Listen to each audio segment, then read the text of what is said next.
दोस्तों, इस बार उम्मीद है कि विकास दर का फायदा लगभग सबको मिलेगा। जीएसटी, बैंकिंग क्षेत्र और स्टॉक मार्केट में आई तेजी का श्रेय न लेकर मोदी सरकार अपने तीसरे कार्यकाल में आगे की रणनीति पर काम करना चाहेगी। नमस्कार, प्रणाम। आप देख रहे हैं स्टोरी वाइस और मैं हूं चंदन।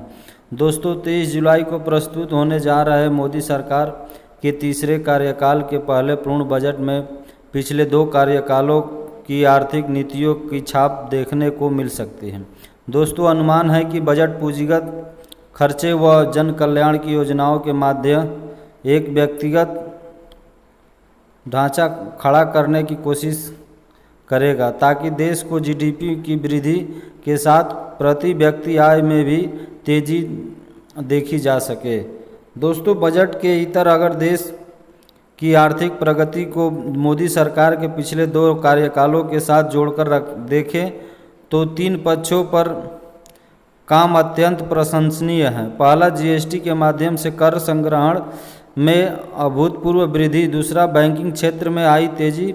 और तीसरा, स्टॉक मार्केट में घरेलू निवेशकों का तेजी से निवेश का बढ़ाना।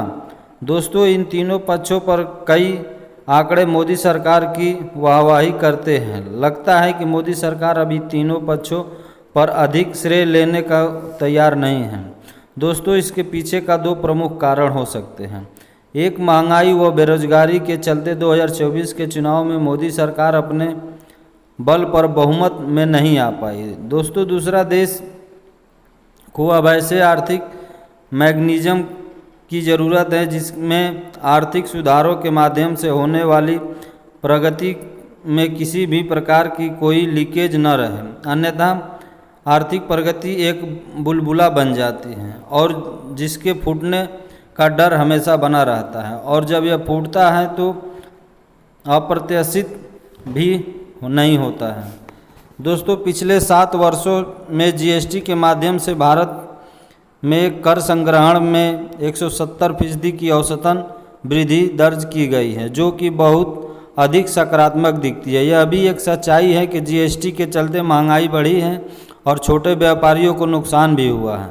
दोस्तों, दीर्घकालीन सोच के मद्देनज़र जीएसटी का निर्णय भारत के लिए बहुत अच्छा है, लेकिन बेरोजगार के बढ़ते आंकड़े सवाल करते हैं कि इतने अधिक कर के संग्रहण के बावजूद राजस्व घाटा क्यों है। दोस्तों, नौकरियों में अधिक भर्तियां क्यों नहीं। दिसंबर 23 तक 20 से 24 वर्ष की आयु लगभग 44% युवा और 25 से 29 वर्ष के 14% युवा बेरोजगार हैं। दोस्तों, बैंकिंग क्षेत्र में पिछले कुछ वर्षों से काफ़ी तेजी आई है।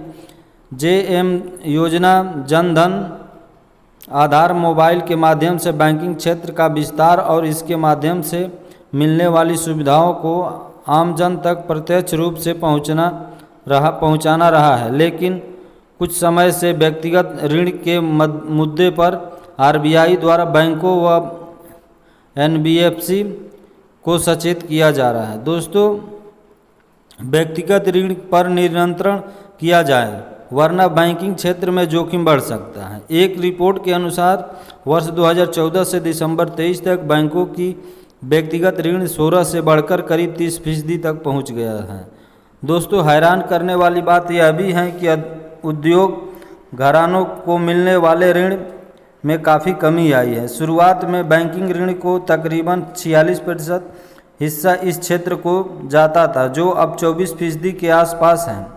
इसका सबसे अधिक असर एमएसएमई सेक्टर में देखने को मिला है। दोस्तों, तीसरा, मध्य पक्ष 10 वर्षों में स्टॉक बाजार में अप्रत्याशित वृद्धि और घरेलू निवेशकों को बढ़ता हुआ विश्वास है।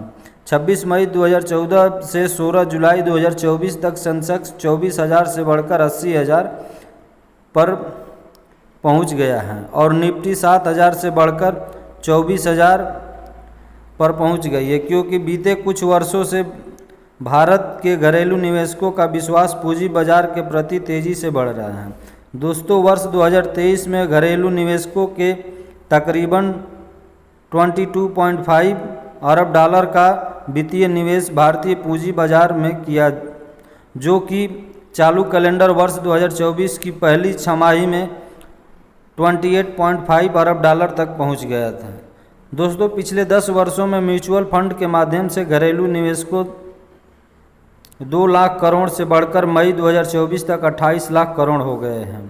दोस्तों इन सब के बीच में यह भी देखने को मिलता है कि अब निवेशकों का मुख्य आकर्षण F&O ऑप्शन में खरीदी व बिक्री करना हो गया है।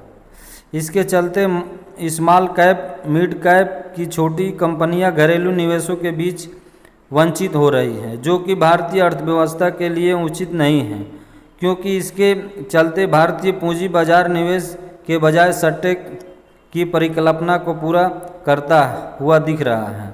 इसलिए बीते दिनों सेबी ने इस कुछ पर नए नियम बनाए हैं। दोस्तों आप सभी को हमारी वीडियो अगर अच्छी लगी है तो हमारे चैनल को ज़रूर सब्सक्राइब कीजिए और एक लाइक कर दीजिए और कमेंट में ज़रूर बताइए कि आप सभी को वीडियो कैसी लगी।